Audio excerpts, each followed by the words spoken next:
Here, getting back to that whole sandpaper idea, this is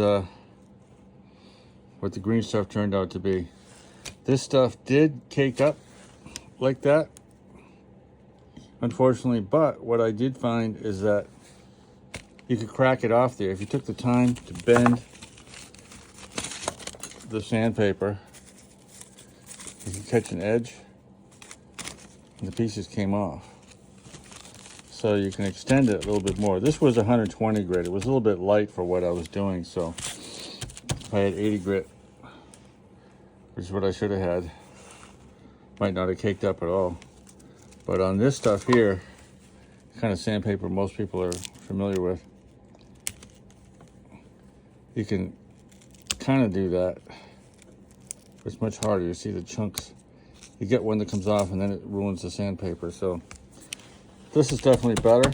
I wouldn't say it's ideal, but it's better than that. This is, I think this is 120 grit of a style that I use on furniture a lot and wood.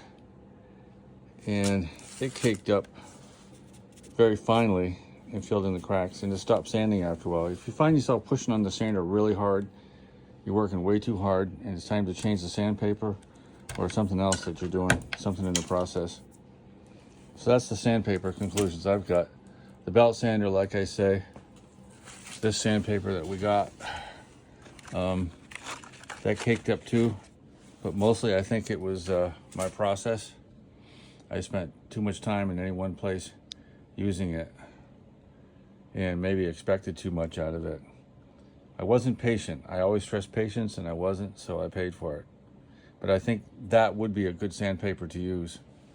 You don't have to use this brand, but that's aluminum oxide sandpaper for epoxy resin and fiberglass. And that's my